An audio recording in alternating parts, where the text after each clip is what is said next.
खुलुमबाय बिसोमा बड'लेण्ड इंखं टेलिभिजननि स्टुडिअ'आव आंनि हा ब्रह्म दिनैनि गाहाय रादाबफ्राव दङ।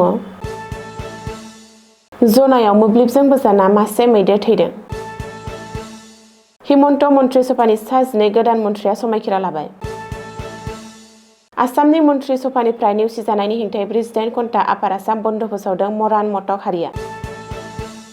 क'क्राझाराव जाब्रबथायनि उनाव स्कुटियाव अर नांदों। बिटिसिनि हाग्रा बिफाननि बानजायनायाव देवस्रियाव मुलुगनां आबहावा सान फालिदों।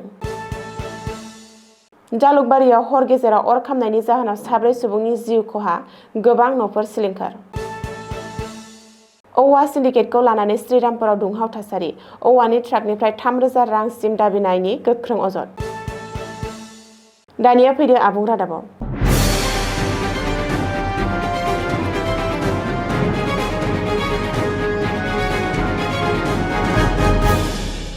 मुलुगनां आबहावा सानखालिनो जनायाव मासे हाग्रानि मैदेर थैदों। मोब्लिबजों बोजानानै थैदों हाग्रानि मैदेर। बे जाथाया ओनसोलाव बयखौबो सोमोनांहोदों। रिपर्ट बादिब्ला जनायनि थांखिजानाय रेन फरेस्ट पाबा वाइल्ड लाइफ सेंक्सुरिनिफ्राय आदार नागिरनानै ओंखारबोनाय मासे हाग्रानि मैदेरा लुहिजान गामियाव हाबफैदोंमोन आरो गामिनि थागिरि पुबेश्वर कछारीनि बाख्रियाव थानाय माइखौ जाबाय थानाय समावनो बाख्रिनि सेरजों बोलांनाय मोब्लिब थाराव नांनानै जायगायावनो थैयो हाग्रानि मैदेरा। बे जाथायनि बागै खौरां मोननाय लोगो लोगो हाग्रा बिफाननि मावफारियाफोरा जाथायसालियाव थांनानै खौरां लाहैयो आरो नायबिजिरनो जागायो। गुबुन फारसे मिथिंगा रैखाथि होनायाव सांग्राङै खामानि मावगासिनो थानाय सेभ पाबा रेन फरेस्टआ बे जाथायखौ दुखु मोननाय फोरमायनानै जाथायनि सायाव नायबिजिरनो खावलायदों। लोगोसे दायनिगिरिनि हेंथायै गोख्रों राहा लानो थाखायबो खावलायदों। मख'नो गोनांदि आदार नागिरनानै पाबा हाग्रा ओनसोलनिफ्राय हाग्रानि मैदेरफ्रा ओंखारबोयो आरो सुबुं थानाय ओनसोलफोराव हाबफैयो। बेबायदि थासारियाव हाग्रानि जिब जुनारफोरनि रैखाथिजों लोगोसे जायगानि सुबुंफोरनि रैखाथिखौ रोखा खालामनांगौनि गोनां दं होननानै दाबि खालामदों। गिबि मन्त्रि डक्टर हिमन्त बिश्व शर्मानि मन्त्रि सभाखौ दिनै फेहेरबाय। हिमन्तनि मन्त्रि सभायाव गोदानै सा 12 मन्थ्रिफोरखौ दिनै समायखिरा लाहोनाय जादों। खानापारानि ज्योति विष्णुकला मन्दिराव दिनै समायखिरा लानाय हाबाफारि खुंनानै सा 12 गोदान मन्थ्रिफोरखौ समायखिरा लाहोयो। दिनै आसामनि मन्त्रि महरै समायखिरा लानाय सा 12 मन्थ्रिफोरनि गेजेराव सा 11आ बिजेपिनि एमएलए आरो गुबुन सासेया मित्र दल एजेपिनि एमएलए। बै सा 12 गोदान मन्थ्रिफोरा जादों अश्विनी राय सरकार, बिमल बरा, अशोक सिंघाल, बिश्वजित दैमारी, जयन्त मल्ल बरुवा, कौशिक राय, केशव महन्त, कृष्णेन्दु पाल, नीलिमा देवी, पीयूष हाजरिका, डक्टर रनज पेगु, सुशांत बरगहाय। गोदान मन्त्रि अश्विनी राय सरकार, अशोक सिंघाल, बिश्वजित दैमारीया असमिया रावजों समायखिरा लायो। बिमल बराया संस्कृतआव समायखिरा लायो। कौशिक रायआ हिन्दीआव समायखिरा लायो। मख'नो गोनांदि डक्टर हिमन्त बिश्व शर्मानि मन्त्रि सभायाव गासै सा 16 मन्थ्रिफोरखौ थिसननाय जाबाय। गिबि मन्थ्रिखौ लाफानानै आसाम सोरखारनि केबिनेटआव सा 14 मन्थ्रि दंसै। 12 मेआव गिबि मन्थ्रिया समायखिरा लानाय हाबाफारियावनो 4 मन्थ्रिखौ समायखिरा लाहोनाय जादोंमोन। बै मन्थ्रिफोरा जादों रामेश्वर तेली, अजन्ता नियक, अतुल बरा आरो शरण बर'। नोजोर होनो गोनांदि हिमन्त बिश्व शर्मानि नैथि खुंथायनि केबिनेटआव 7 गोदान मोखांनि मन्थ्रिफोरखौ नुनो मोन्दों। बिसोर जादों रामेश्वर तेली, नीलिमा देवी, सुशांत बरगहाय, अश्विनी राय सरकार आरो सिगांनि आसाम विधानसभानि बारग' बुंथिगिरि बिश्वजित दैमारी। डक्टर हिमन्त बिश्व शर्मानि मन्त्रि सभायाव दिनै गोदानै सा 12 मन्थ्रिया समायखिरा लाबाय। नाथाय बिनि सिगांनो दिनै फुंनिफ्राय आफाद आसामनि तिनसुकिया आरो डिब्रुगड़ जिल्लायाव सरासनस्रा सुबुंनि जिउ खांनाया थाबथादों। मरान मटक हारिखौ दैदेनग्रा आफादफोरा 48 घन्टा आफाद आसाम बन्द फोसावनायजों। गिबि मन्त्रि डक्टर हिमन्त बिश्व शर्मा दैदेननाय सरकारा मरान मटक हारिनो होनाय रादायफोरखौ मावफुंनायाव फेलें जादों आरो मन्त्रि सभा फेहेरनायाव फिन नेवसिनायनि अजद होनानै 48 घन्टा आफाद आसाम बन्द फोसावदों। बबेखानि हिमन्त बिश्व शर्मा दैदेननाय सरकारा दिनै केबिनेटखौ बारायनो थांगासिनो।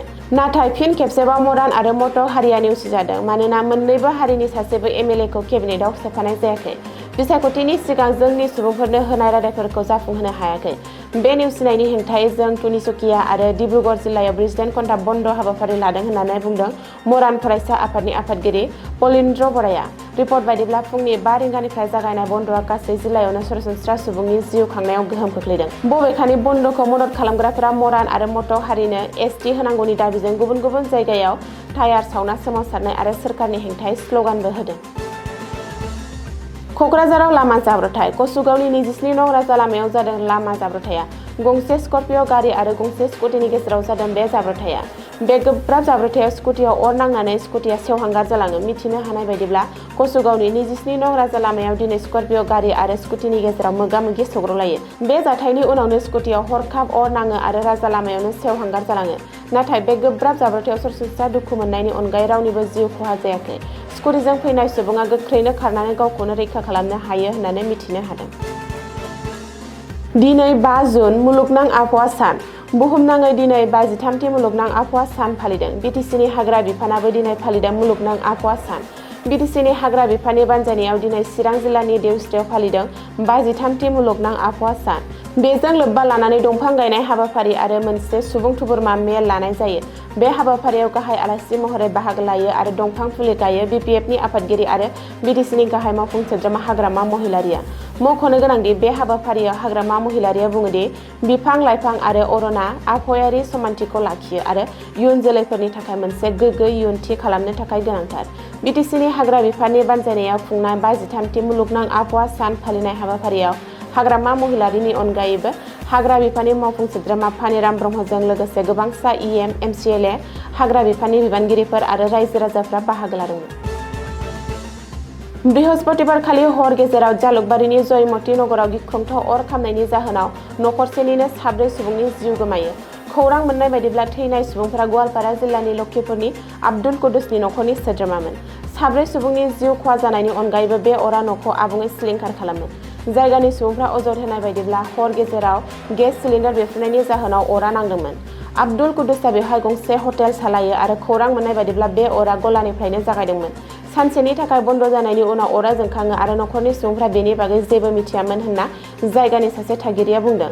अरा खाथि खालानि गोबां न'फोरावबो गोसारनानै गोबां सम्पतिफोर खहा खालामदों। जों गासैखौबो खोमानानै लाबाय। गोनां डकुमेन्टसफोर आरो गुबुन बेसादफोरजों लोगोसे 12,000 नोगोद रां दंमोन। अराव गासैबो खामजोबबाय, जेबो गैला, सासे गोहोम गोग्लैजानाय जायगानि थागिबिया बुंदों। जाथायनि उनाव थागिबिफोरा थाबैनो अर खोमोरग्रा सिबिथाइ आरो पुलिसनो खौरां हरो। खौरां मोननाय लोगो लोगो अर खोमोरग्रा आरो इमार्जेन्सि सिबिथाइ, हादोरसा खैफोद होबथाग्रा फर्स (एसडीआरएफ), नेशनेल डिजास्टार रिस्पन्स फर्स (एनडीआरएफ) आरो पुलिसआ जाथाय जानाय जायगायाव सौहैयो आरो जायगानि थागिबिफोरनि हेफाजाबजों अरखौ दबथायनो हायो। बे जाथाया गासै ओनसोलाव सोमोनांहोदों। असम बेंगल सिमा श्रीरामपुराव औवा ट्राकनिफ्राय सिन्डिकेट खालामनानै गोख्रों सोमावसारनाय। आसाम हादोरसानिफ्राय गुबुन गुबुन रायजोसिम लांनाय औवा ट्राक गारिनिफ्राय 3,000निबो गोबां रांनि दाबि खालामनायनि अजद। सिन्डिकेटआ दाबि खालामनाय रांखौ होआब्ला ट्राकफोरखौ हमनानै दोनदों होननानै अजद होदों।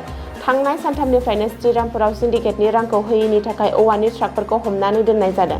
ट्राक बिगोमा गौतमआ श्रीरामपुराव सिन्डिकेटनि हेंथायै धर्ना होदों। औवा बिगोमाफोरनि सोमावसारनाय समाव हेंथा होनाय समाव गुन्डा हानजाया सोमावसारगिरिफोरखौ गाग्लोबदोंमोन होननानै अजद होनाय जादों। मिथिनो मोननाय बायदिब्ला औवा कम्पानिनि 2 कर्मचारिफोरा गोब्राबै जोखोम जादों होननानैबो मिथिनो मोननाय जायो। दिनैनि रादाबा एसेनोसै, गोजोन्थों।